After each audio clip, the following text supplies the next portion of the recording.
106.5. Son las 7:59. Entonces, continuando los comentarios. Buenos días, Lenchi. Adelante. Buenos días, don Eury Cabral. Camarada y amigo directo.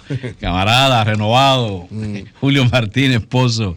¿Sabes que un líder amigo de nosotros, en llave de nosotros dos? Ajá. Cuando tú venías para acá, dijo: ese es hermano de Eury. Es verdad que tú eres hermano mío. Sí, pero pasamos demasiadas cosas juntos. Toda la vida, claro. No hay manera de borrar eso. Y yo dije, María Elena, un abrazote. Y Anibelka igualmente. Ahí, para nuestro cabina, no sé. público, nuestro pueblo dominicano. Dice algo a nivel que hay. ¿Qué dice? ¿Qué dice Anibelka? No, que hay como que hay un compinche en la cabina. Hay un compinche especial. Aquí hay una vibra buenísima, como dice, una vibra positiva en estos momentos tan difíciles. Lenchi, Bueno, y para nuestro pueblo de aquí y de allá, 106.5. Lenchi, te quería María Elena decir algo. María Elena quiere decirte algo. Adelante, María Elena. Lenchi no que escucha. ustedes han hablado de un pasado de izquierda que los une. Así es. Y el presente como cristiano de Eury, ¿los une, los divide? ¿Qué? Una pregunta. No, porque la izquierda no tiene denominación religiosa. La izquierda es una forma de entender. Ella dice que cómo tú ves mi transformación. Bueno, yo respeto mucho las decisiones personales. Mucho. Y es una decisión de Eury que además... Estoy orando por él, todavía está en el camino, María Elena. Continuamos. Sigue orando por mí porque esos son también energías positivas. Yo las acepto, las asimilo. Bueno, yo quiero saludar el Plan Nacional de Vacunación que ya se está implementando a partir de tempranas horas de este día, a las 7 de la mañana, con un evento con la participación del presidente Abinader. Era un reclamo de muchos sectores del país que las cosas se pusieran en blanco y negro, que se pusieran claras ante la nación. Bueno, y el plan ya, como dijo María Elena, ha sido descrito por las autoridades. Adelante. Ya era hora, porque en América Latina solo 2 países, por ejemplo, de América del Sur, no han tenido precisión en el uso y aplicación de las vacunas. Solo 2 países, Uruguay, paradójicamente, y Colombia. Paraguay, aunque aún no se ha implementado de hecho el plan, han anunciado ya fechas precisas. Luego el resto de América del Sur comenzó a cubrirse con biológico, es decir, la vacuna contra el COVID. En América Central, en Panamá y en Costa Rica, aparte de la parte de México que corresponde a América Central. Y en el Caribe, Puerto Rico, hace tiempo que está implementando la vacunación. Al tiempo que en Cuba no se ha hecho, porque en Cuba, camarada Eury, en Cuba no se ha hecho porque en primer lugar tienen cierto control sobre la epidemia, pero además porque ellos están desarrollando su propia vacuna, claro, que es la que se llama Soberana. Son 2 vacunas, la 1 y la 2. Ellos están probando si están en proceso, en una fase de ¿qué querrá decir el nombre, final Lenchi? De Soberana 2. Dígame, no, qué sé yo, porque en cada país le pone un nombre y tiene mucho que ver hasta con su cultura y con lo que quiere vender, con la imagen que quiera proyectar. Eso de Soberana en Cuba, ¿qué lectura le haces? Bueno, la lectura, a mí me llamó la atención porque por supuesto es un nombre muy ajeno al mundo farmacológico y al mundo biológico, pero me llamó la atención debido, mi impresión, esta es mi interpretación, a que aquí en el mundo se quiso vender que solo habían 2 vacunas. Eso fue lo que se quiso hacer a través de los medios de comunicación internacionales, la prensa internacional, que se sabe es controlada también por países industrializados, países de centro de la geopolítica mundial. Esas 2 vacunas, la de Pfizer y la AstraZeneca. Luego las demás vacunas no existían, y si existían, entonces esa misma prensa internacional sembró muchísimas dudas sobre las mismas, que por cierto, parte de las dudas que existe hoy en día en la población mundial se debe a la propia campaña de esas agencias internacionales de prensa.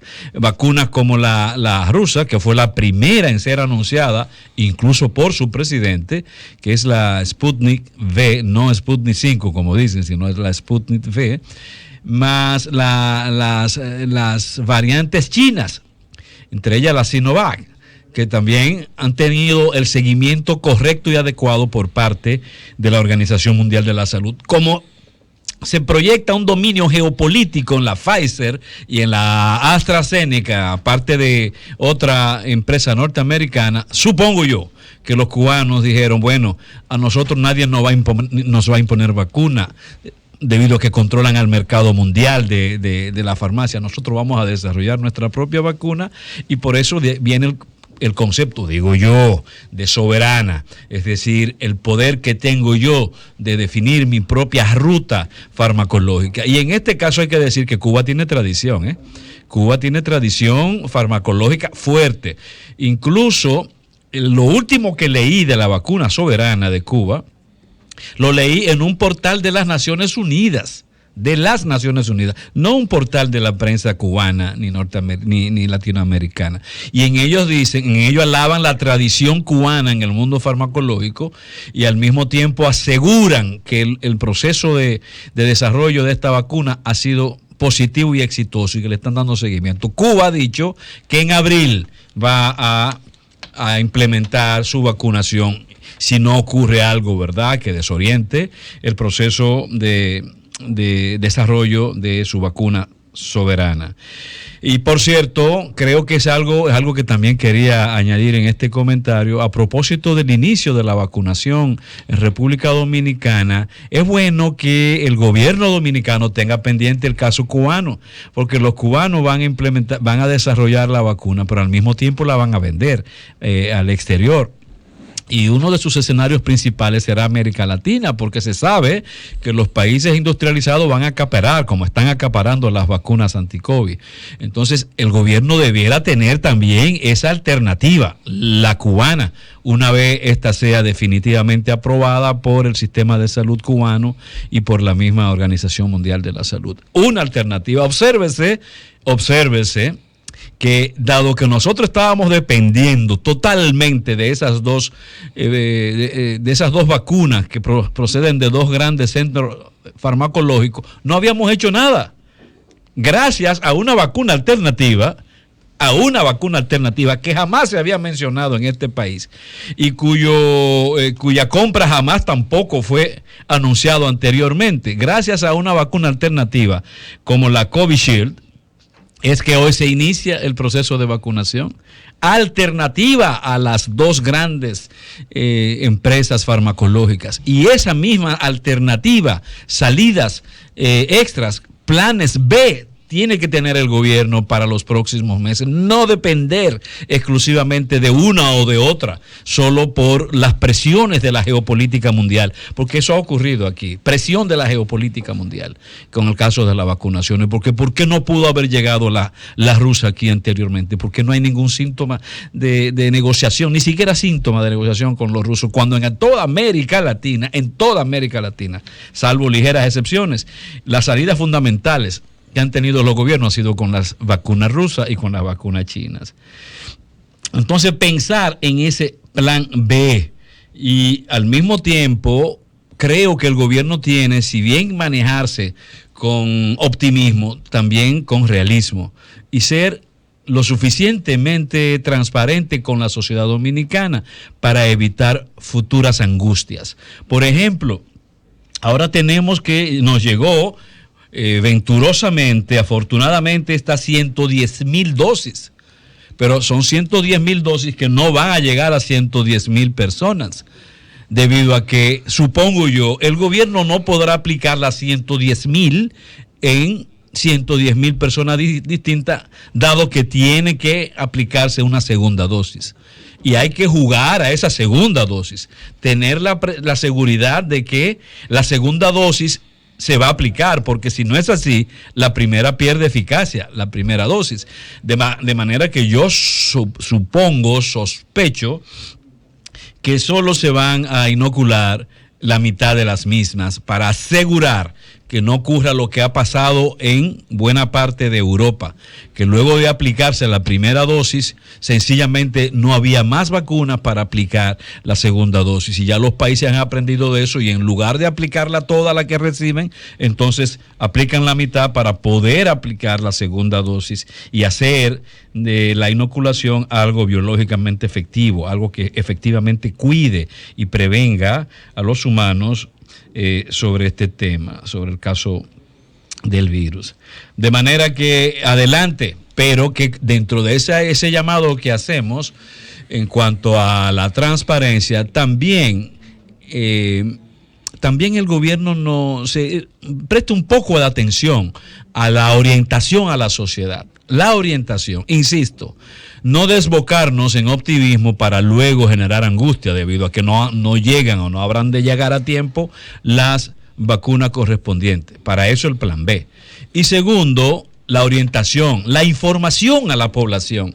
La población tiene que ser informada por el gobierno, por el Estado Dominicano y en particular por la comisión responsable, a cuya cabeza está la vicepresidenta de la República. Orientación en el sentido de hablar de las virtudes de las vacunas, informar sobre lo que son las vacunas, no dejar esto a la simple espontaneidad, ni a la elocuencia de los medios de las redes sociales, porque allá hay mucha desinformación y muchas contracampañas. El gobierno tiene que asumir una campaña oficial, hablando de el por qué la población tiene que vacunarse. De lo contrario, ese 40% puede que se quede ahí estacionario o puede que también aumente.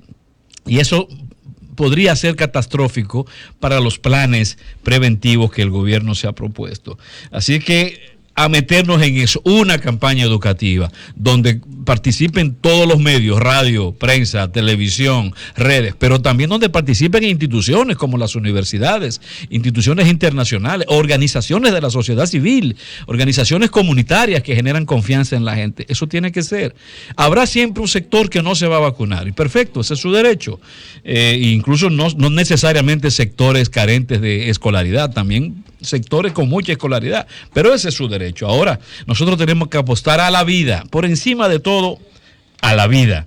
Y ahí está mi llamado en ese sentido. Quiero al mismo tiempo también, ver el caso de, aunque tendremos, ¿verdad?, el más votado dentro de poco, pero ahí tenemos un conflicto en el caso del PLD con una figura como José La Luz, nuestro compañero de cabina y de programa.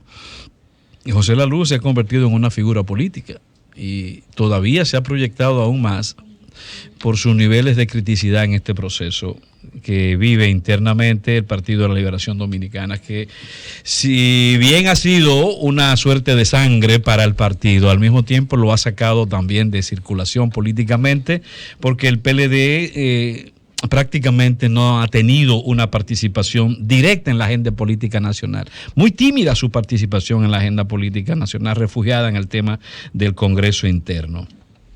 Y como he dicho anteriormente, este es un partido que necesita dar una explicación al país, porque es el partido más importante, no es el más histórico, pero es el partido más importante que ha tenido la República Dominicana en la historia moderna, definitivamente, aunque esté en un proceso de degradación, de debilitamiento muy acelerado.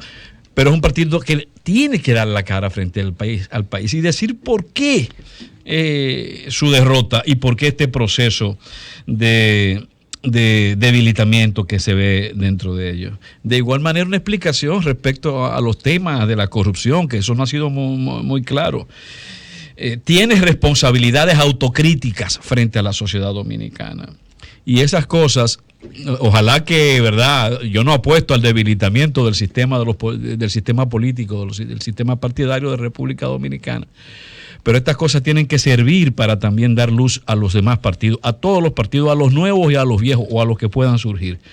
Porque creo que el tema del PLD lo vamos a tener en agenda durante muchos días, y básicamente por sus propias crisis internas, que yo no creo que van a desaparecer, sino que se van a agudizar. No quiero irme, Julio, sin hablar de mi compueblano. ¿Cuál es? O Johnny Pacheco, a Johnny Pacheco, y recordarlo desde ya, como lo he recordado desde mi niñez, con alegría, porque no hay dominicanidad sin Johnny Pacheco. Y no estamos nosotros rindiéndole de pleitesía como Dios, no es una deidad. Pero la cultura, ¿quién es que la hace? ¿Cómo se forjan las culturas de los pueblos? Las naciones, la base fundamental de una nación es su cultura. Y aunque la salsa se dice que no es dominicana, eso es muy difícil de desarraigar.